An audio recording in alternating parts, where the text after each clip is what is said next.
Bonsoir, pasteur. Bonsoir. Vous êtes membre du collège pastoral de l'église La Compassion Kinshasa Limité. Ce soir, vous nous avez entretenu sur le thème La parousie, le retour de Jésus-Christ. S'il vous plaît, pouvez-vous nous faire un très bref résumé de ce qui a été votre message ce soir? Alors, nous avons commencé par épingler le fait que plusieurs chrétiens aujourd'hui sont beaucoup plus focalisés sur les choses matérielles que sur les choses immatérielles. Ils regardent beaucoup plus les choses visibles que les choses invisibles, alors que la Bible nous dit de regarder aux choses invisibles d'abord et après regarder aux choses visibles. Demander des choses visibles en soi n'est pas mauvais, mais le problème vient lorsqu'on se focalise que sur les choses visibles au point que nous sommes capables de tout faire, même dans le mal, pour les obtenir. Nous avons demandé au peuple de Dieu de se focaliser sur l'adoration, d'être adorateur, de ne pas s'approcher de Dieu que quand ils veulent demander, quand ils veulent obtenir certaines choses devant Dieu, mais d'adorer Dieu en dépit de ce qu'ils veulent avoir mais qu'ils n'ont pas.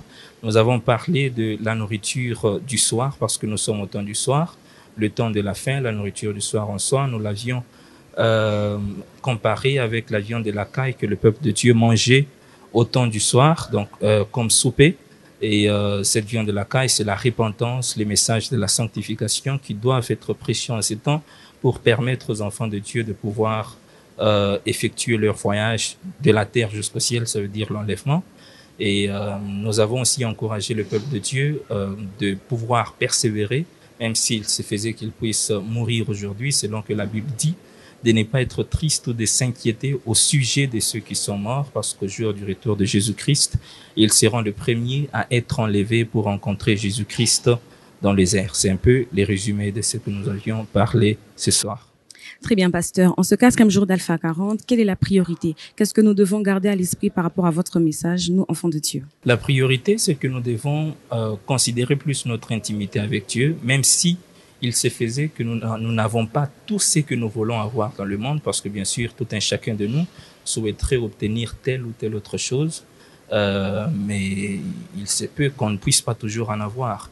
Mais même si nous manquons tout, que nous ne puissions pas manquer l'intimité ou la bonne relation avec Dieu, c'est l'essentiel. Et pour ceux qui sont non convertis, de pouvoir se convertir, commencer une marche avec Jésus afin de pouvoir expérimenter l'enlèvement au jour du retour de Jésus-Christ, car c'est l'essentiel de tout enfant de Dieu. C'est ça que tout chrétien doit attendre en premier après toute autre chose. Très bien. Quelle est l'importance de la conversion dans ce temps de la fin qui est un réel point important, car vous avez parlé des cœurs? Oui, la Bible nous dit que répentez-vous et convertissez-vous afin que vos péchés soient effacés. Là, c'est les apôtres qui étaient en train d'en parler. Nous devons nous convertir parce que la conversion nous permet d'avoir des péchés effacés et d'être légal à se présenter devant Dieu, de pouvoir s'approcher devant Dieu parce que les péchés sont effacés. Alors, tout chrétien doit se convertir parce que c'est ça même le premier pas dans le retour de Jésus. Jésus viendra prendre des personnes qui sont converties. Ça veut dire qui ont quitté le péché, qui ont quitté le monde pour fixer leur regard sur Jésus-Christ et rien que sur lui. Je vous dis infiniment merci pour le temps que vous nous avez accordé, pasteur. Merci. Bonsoir chez vous. Sœur divine, merci.